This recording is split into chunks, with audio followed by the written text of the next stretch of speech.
Kalau adik saya suatu saat akan memenangkan balap MotoGP dan terakhirnya dijawab oleh Marquez di sini, Pak. Iya, iya. Pak De, udah mulai kita. Ketemu lagi kita. Lama kita nggak ketemu, Pak De. Iya, kemarin itu sibuk banget nih semuanya nih. MotoGP Austin, Ya, Texas, ya. Amerika. Kita nggak bikin Iya. review. Nah, terus setelah itu MotoGP Qatar kita sibuk di Mandalika Racing Series. Mandalika, betul. Nah, oh iya, buat teman-teman yang memang ingin pantau tentang apa aja yang menarik di Mandalika Racing Series, Ya. bisa juga tuh. Ada tuh ceritanya banyak. Jadi harus Pak De, subscribe juga tuh ya. Ya.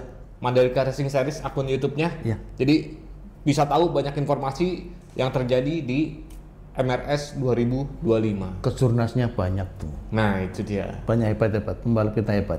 Nah, tapi untuk yang saat ini, Pak De, Iya. kita jangan sampai kelewat lagi nih, Pak De. Janganlah. Review MotoGP Spanyol 2025. Istimewa. Istimewa. Kalau kata Pak De, mengandung apa, Pak De? MotoGP kali ini mengandung bawang. Bawang. Nangis-nangis. Oh, ada yang menangis iya. bukan karena Pak De? Bukan karena ya suatu kesedihan, Iya. tapi juga air mata yang keluar karena kebahagiaan. Betul, betul. Semoga ya Motoboys juga penuh dengan kebahagiaan ya, Pak De. Amin, amin, amin, amin. Oke, Pak De.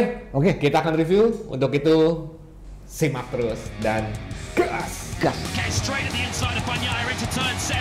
That is a brave, brave move. Bagnaia then drops behind his teammate, but he wants it straight back again. Oh, listen to the crowd. They are on their feet. They're already crying themselves hoarse. Oke, Pak De. Ini enaknya dimulai dari pemenang lah ya. Ya kita ngomongin Soal Alex Marquez ini. Iyalah. Akhirnya pecah telur ini, Pak De. pecah telur dia. Kalau KBB itu yang benar telur apa telur, Pak De? Telur Ya. Karena ya ini sesuatu yang akhirnya membuahkan hasil kan, telur ini kan. Kalau telur kan nggak ada kata, Pak.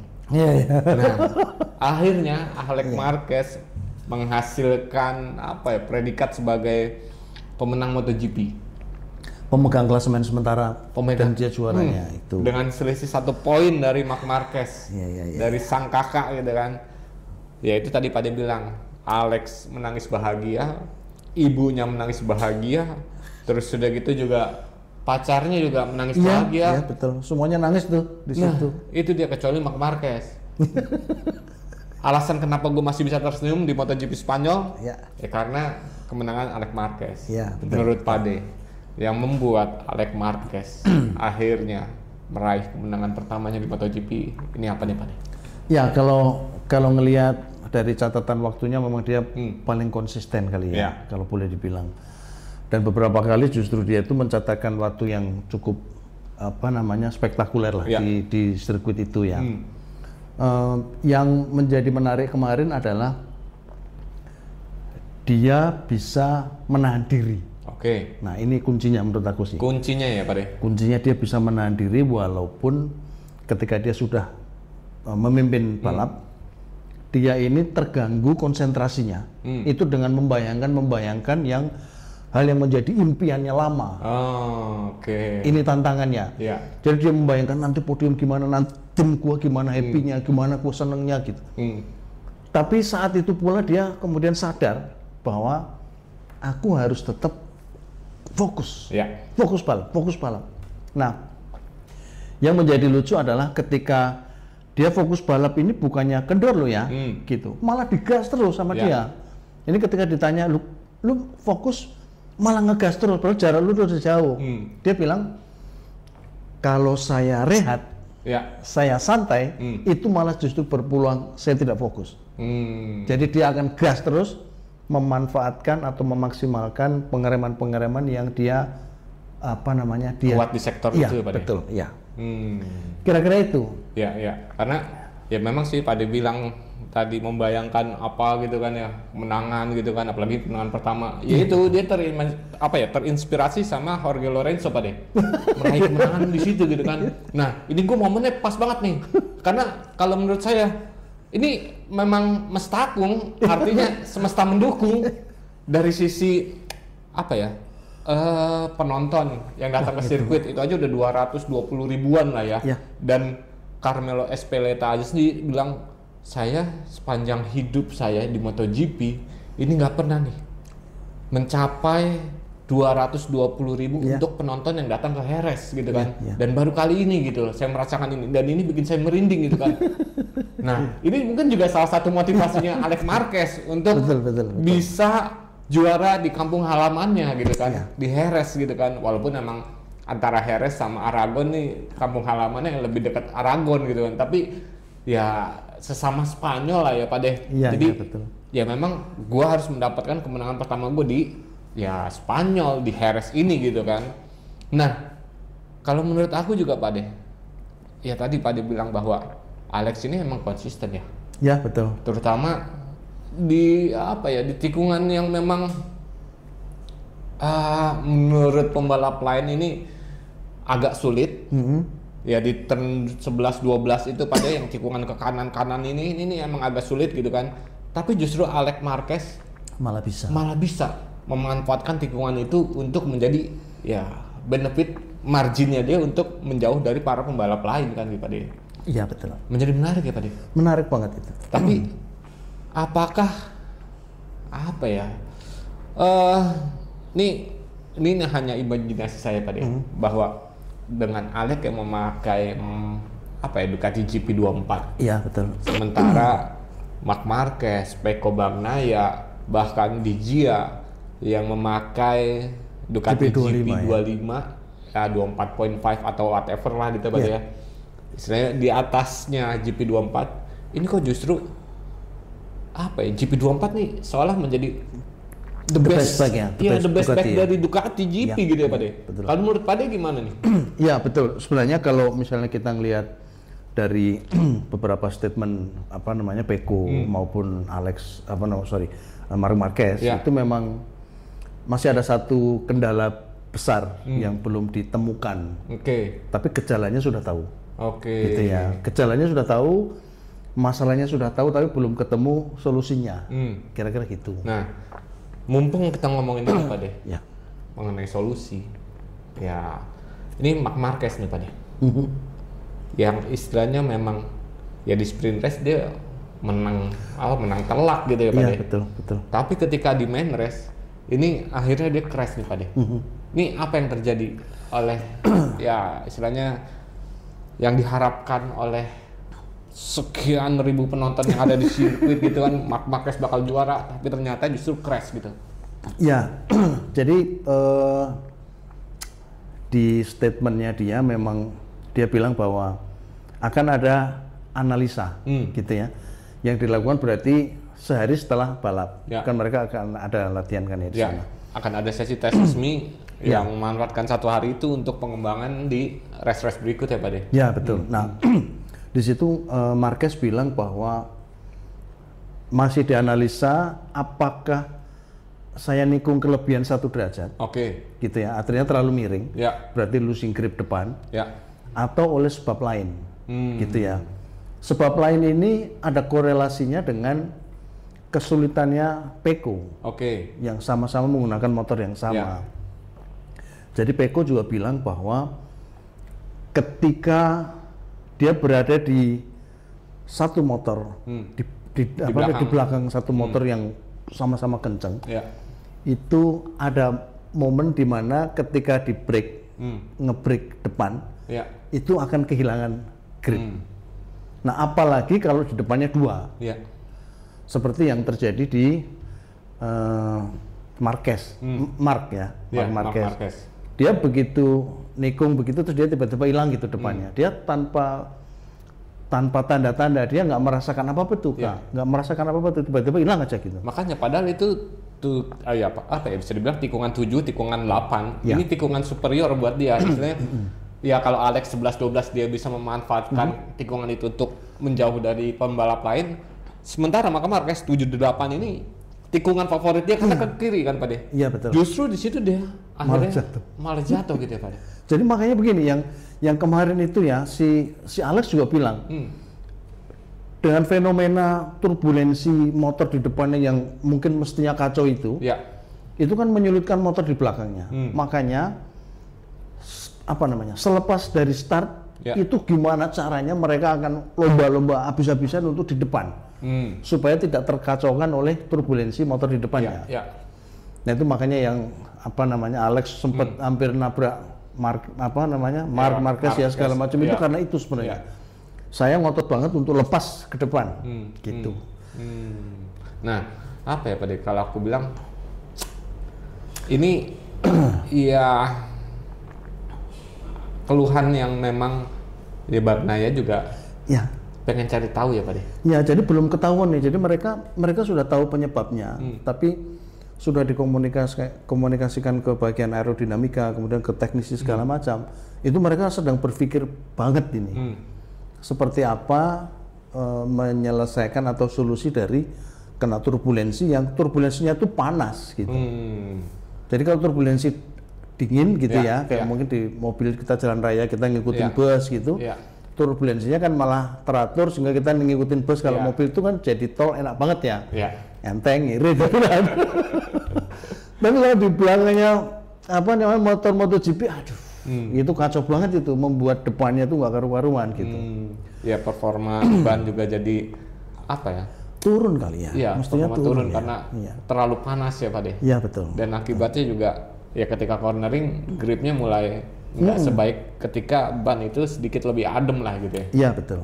Oke. Tapi sedikit tambahan sih Pak De, menurut aku ya Pak De, kalau untuk ini tentang Alex Marquez, dia ini ya salah satu pembalap yang cerdik juga menurut aku, karena dia bisa memanfaatkan momen di sesi warm up, di sesi pagi hari warm up, dia itu mengikuti Bagnaia. Oke. Bagnaia dia tahu bahwa ya ini Bagnaia ini bisa dibilang pembalap yang menang 3 kali berturut di sirkuit Jerez nih 3 tahun ke belakang ini. Nah, gue pengen tahu nih di mana sih kelebihannya dia, jalur balapnya dia seperti apa. Nah ini di sesi warm up sengaja diikutin oleh Alex Marquez. Jadi dipelajari banget Pak De. Terutama di tikungannya itu, Bagnaia ini tahun lalu kuat banget di tikungan 11-12 gitu kan. Bahkan di sesi di lap pertama aja crash sama Marquez ini di posisi terkuat tikungannya Bagnaia gitu kan. Nah, Alex Marquez mengikuti Pak De di sesi warm up. Dicari tahu, istilahnya dikulik nih. Oh, itu pantesan ya. Di mana nih? Oh, ternyata di sini, terus ngambil kayak begini. Dan ya Alex Marquez pakai GP24 yang memang tahun lalu hebat banget udah nggak ada ngalahin nggak ada ngalahin. Nah akhirnya cerdik banget, kecerdikannya Alex Marquez ini yang membuat saya merasa betul, memang mestakung nih untuk semesta Alex mendukung. Marquez, semesta mendukung gitu kan. Jadi omongannya Marc Marquez yang bilang, saya percaya kalau adik saya suatu saat akan memenangkan balap MotoGP, dan terakhirnya dijawab sama Alex Marquez di sini, keren lah Alex Marquez ya. Dan patut kita apresiasi juga Pak De untuk tim Gresini Racingnya nih, karena begitu banyak nih bertabur sponsor dari Indonesia, mulai dari Federal Oil, mulai dari MS Glow, Horman, mulai dari Aspira, apalagi Antamin ya udah disebut belum?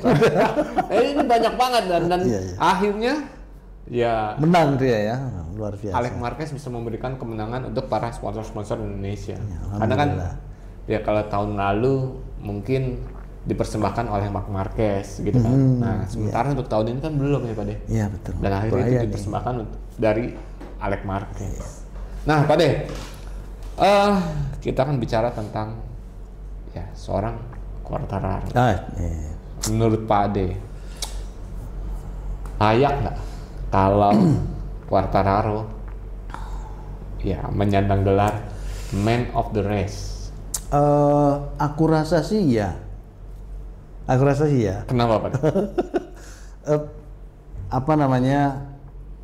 Sebenarnya bukan man of the race ya, tapi intinya adalah ini pencapaian dia yang luar biasa, gitu ya. Karena begini, penantian tim Yamaha itu sudah lama, ya, penantian tim Yamaha untuk naik podium itu sudah lama. Begitupun Quartararo, itu lama banget dia nggak naik. Terakhir di MotoGP Indonesia 2022, berarti kurang lebih hampir 3 tahun ya? Iya betul. 1134 hari kalau nggak salah tuh. Gini, jadi ada pemikiran, ada statement dari mereka juga bahwa mereka ini memang keasikan mencoba terus ya, mencoba part baru, mencoba settingan baru gitu. Nah, sebenarnya yang precision test yang kemarin, yang terakhir itu mereka sudah menemukan nih, gitu ya. Sudah menemukan setting motor yang pas, kemudian sekalian mereka mencoba mesin V4 ya. Itu sudah ketemu nih. Gitu. Nah, makanya sekarang tim ini mengonsentrasikan diri bahwa sekarang pembalapnya yang mesti serius, maksudnya mesti fokus. Dioptimalkan di sisi pembalap. Ya. Jadi bukan lagi tes motor part gitu enggak. Pembalapnya aja, udah Quartararo lu konsentrasi aja gitu. Nah, itu memang terbukti beneran gitu Kak ya, terbukti beneran gitu bahwa dia start nomor 1 di posisi 1. Ini kan membuktikan bahwa bukan main-main ini gitu ya. Meskipun ketika start posisi pertama, pole position itu belum tentu menjadi garansi dia akan menang gitu. Bahwa dia start diuntungkan di posisi depan ya, tapi untuk durability selama sekian lap itu kan 25 lap ya, itu kan nggak perlu pembuktian yang benar gitu. Kalau misalnya hanya best time ketika free practice segala macam atau qualifying masih iyalah gitu. Tapi ketika lu harus bertempur 25 lap dengan gempuran yang sekian banyak kontestan yang luar biasa itu menjadi pembuktian betul bahwa ketika Quartararo berhasil finish di kedua. Meskipun beberapa kali sebenarnya dia lepas terus lah ya. Losing grip depan belakang segala macam itu dia pontang-panting, tapi luar biasa lah dia ini. Karena kalau menurut aku juga selain dari faktor yang tadi Pak De sebutin, ini lebih ke mentalitinya nih Pak De. Mentalitinya seorang Quartararo, seorang juara dunia yang ketika kurang dari 3 tahun nggak pernah merasakan podium dan akhirnya menggapai pole position. Ini berubah nih mentalnya.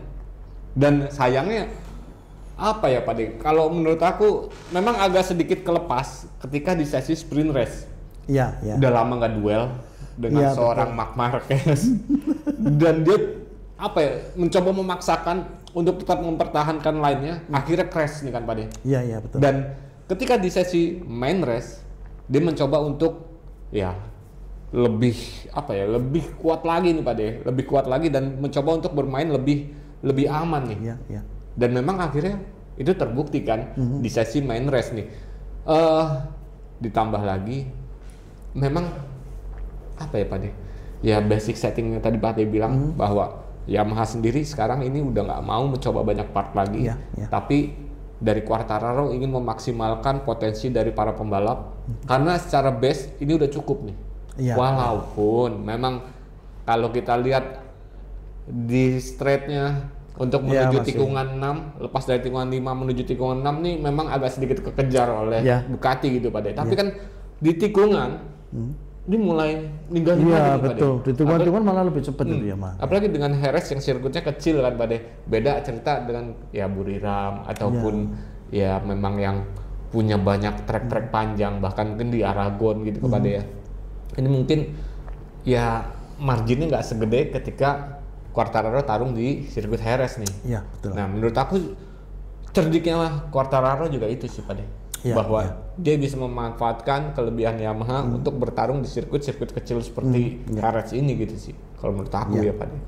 Nah, Tapi dengan begitu apa ya?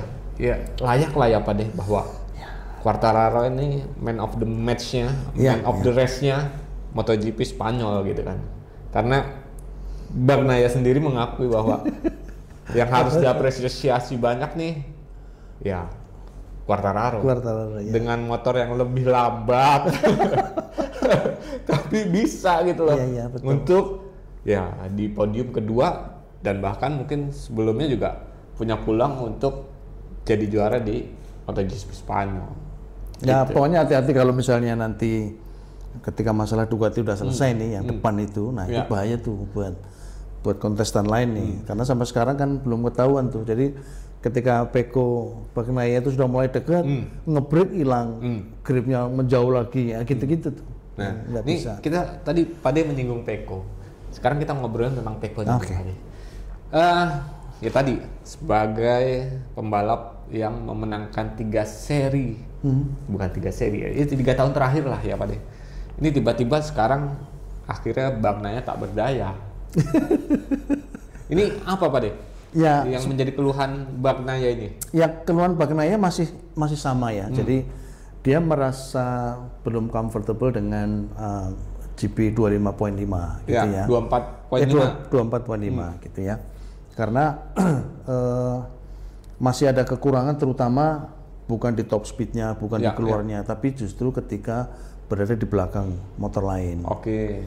Jadi itu yang membuat dia tidak bisa ngudang-ngudang pembalap depan, meskipun dia speednya lebih tinggi dari motor-motor yang lain, tapi bisanya nyalip kan kemungkinan besar itu di beberapa tikungan yang kemungkinan dia ada depannya melebar sedikit, dia masuk bisa gitu.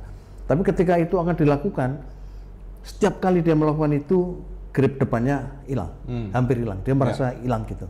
Sehingga dia mendingan menjauh gitu, supaya mengamankan posisinya itu.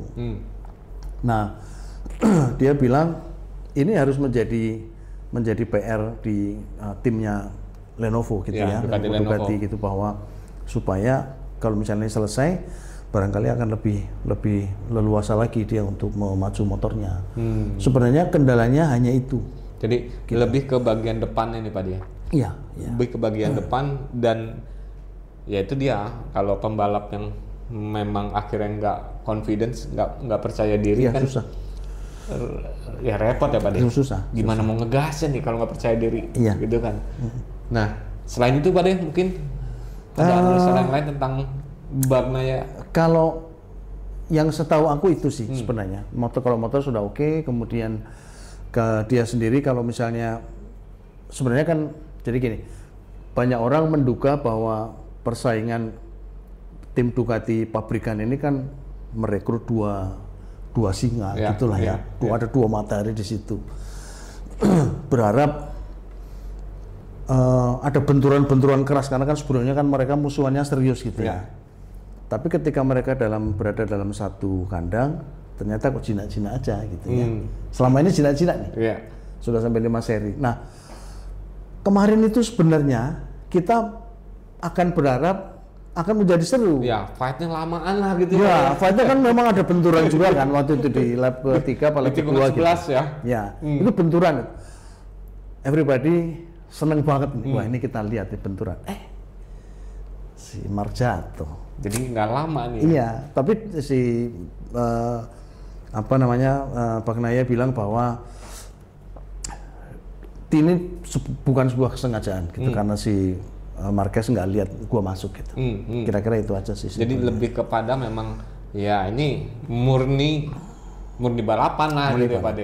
Ya siapa yang bisa ya bisa mempertahankan jalur balapnya dan lebih berani ini nih. Iya. Lebih ke situ lah gitu ya Pak De. Istilahnya dikasih paham lah ini. Marquez dikasih paham. Padahal aduh, ngarepe ya fight lama gitu Pak De. Ya, jadi dia pun juga mengharapkan itu sebenarnya. Baik itu Pecco, baik itu Marquez juga mengharapkan itu kan, karena memang ya yang dicari kan dalam balapan kan bumbunya kan ini ya Pak. Iya betul. Bumbunya persaingan itulah ya. Aduh, sayangnya. Tapi ya mungkin di next series ada. Ya semoga ada tuh. Seperti hal itulah gitu Pak De.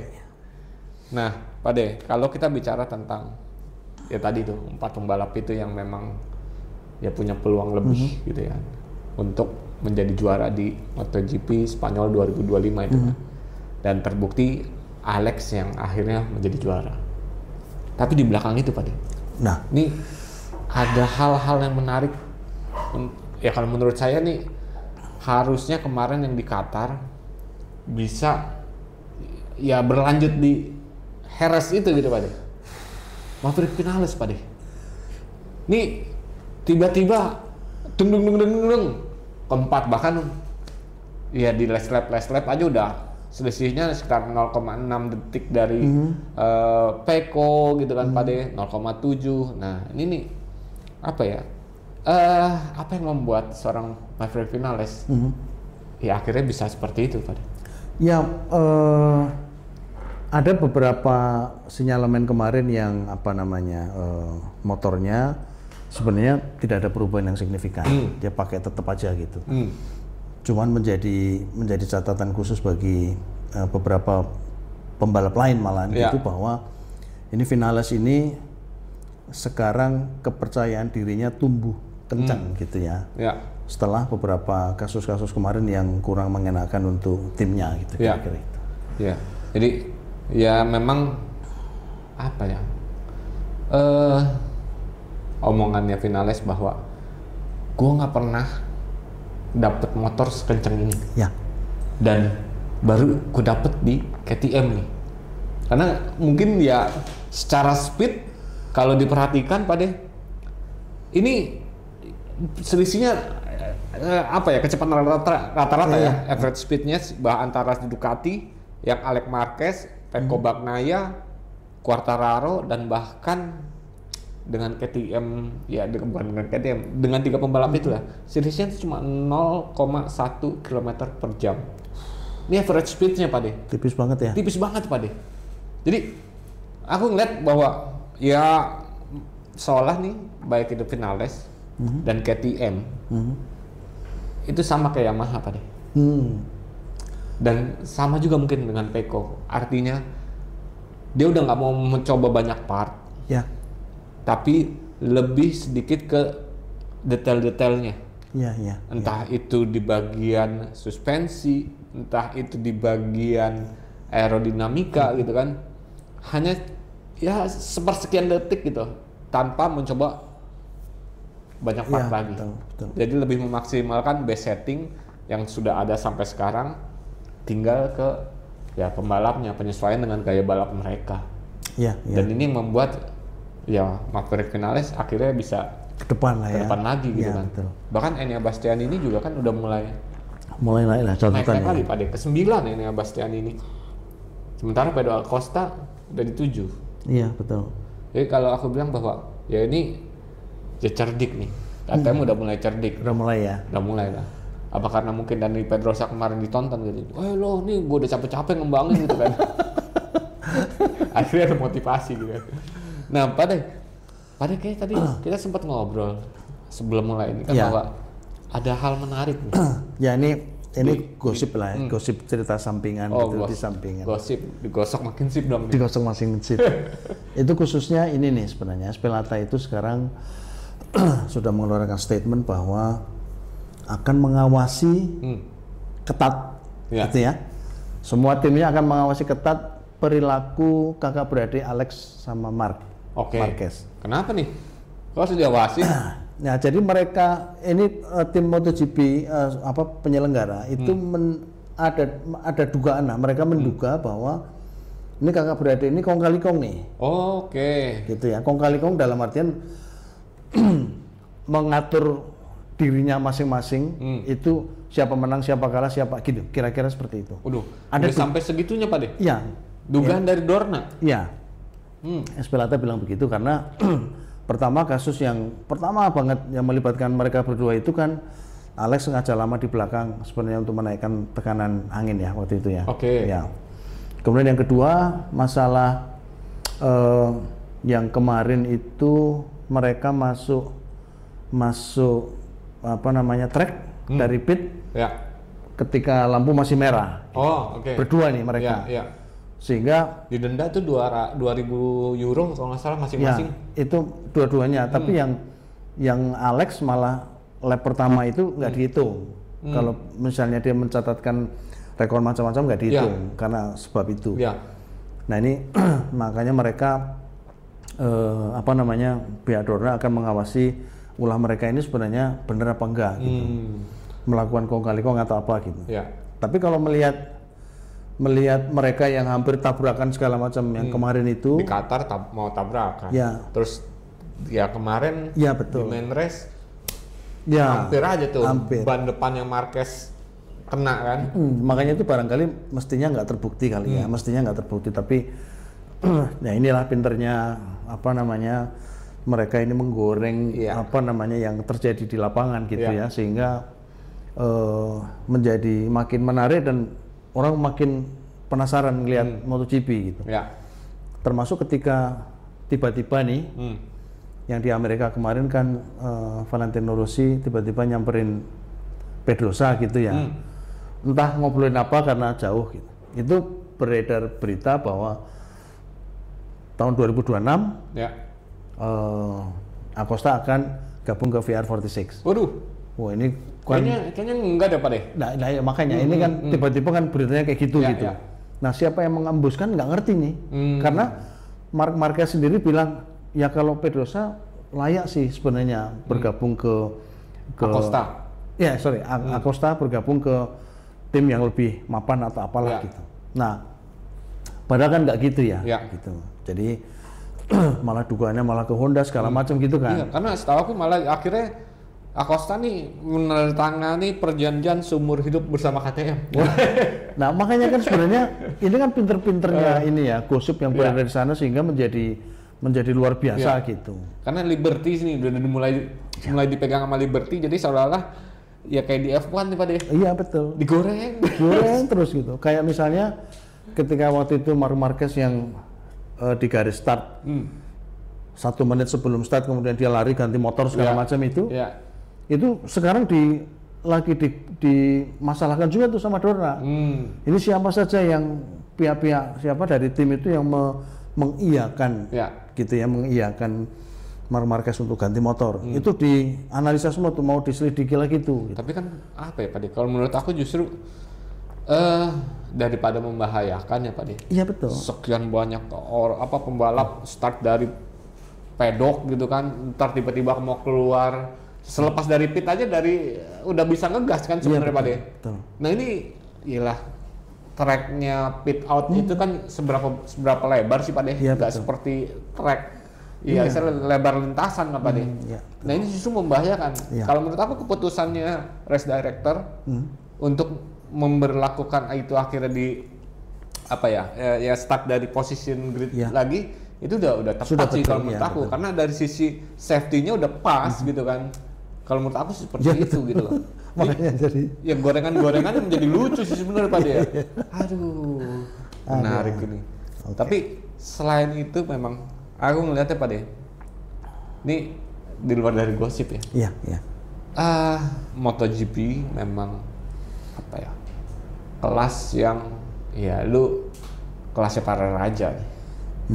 Dengan motor yang powernya bahkan lebih dari 300 HP. Ketika pembalap itu nggak siap, ini akan menjadi bahaya. Iya. Nah, sama halnya seperti kayak Somkia Chantra. Ya kemarin akhirnya dia mau nggak mau akhirnya masuk ke pedok setelah mengalami gejala arm pump. Iya betul, yang dia nggak bisa gerakin tangan ya. Iya Pak De, ini kan menjadi bahaya kan Pak De. Ya entah mungkin dia butuh latihan fisik yang lebih baik atau perlakuan gaya balapnya yang harus berubah. Ini problem yang memang menjadi momok bagi para pembalap MotoGP kan. Bahkan Carl Crutchlow, Fabio Quartararo juga pernah arm pump. Mesti dioperasi duluan ya. Itu. Jadi ya memang sangat disayangkan sih ketika Somkia Chantra pembalap Asia. Iya betul. Ini harus retire gara-gara arm pump nih. Iya. Gitu. Oke Pak De. Oke. Jadi itulah review tentang Ya MotoGP Spanyol 2025 ya Pak De. Iya. Jadi yang the best bike nih siapa nih Pak De? GP24 Pure atau GP24.5 atau apa nih? Tapi ya congrats lah ya Iya. untuk Alex Marquez yang akhirnya memang bisa jadi juara, dan juga salut untuk Marc Marquez yang ya ini nih, aduh, kalau itu bukan Marquez tuh yang jatuh Pak De, Iya. saya rasa udah tuh Iya, iya. berhenti tuh. Tapi karena ini seorang Marquez, digas terus Pak De. Gas lagi. Dari posisi 22 akhirnya finish di posisi 12 Pak De. 12 ya. Tapi dapat 3 poin ya. Ya akhirnya apa ya, selisihnya 1 poin sekarang sama Alex Marquez, walaupun Alex Marquez akhirnya mengambil ya apa klasemen pucuk klasemen kan gitu kan. Tapi selisihnya 1 poin. Dan itu wah, Luar biasa lah. luar biasa lah Marquez lah. Dan juga Bang Naya harus bisa menemukan solusi secepatnya biar bisa balapan kayak kemarin lagi tuh. Tung gitu. Oke Pak De. Oke. Saya Kak Budiansyah. Saya Yoni. Kami ini undur diri. Pamit. See you, Mata See you. Boys. Bye.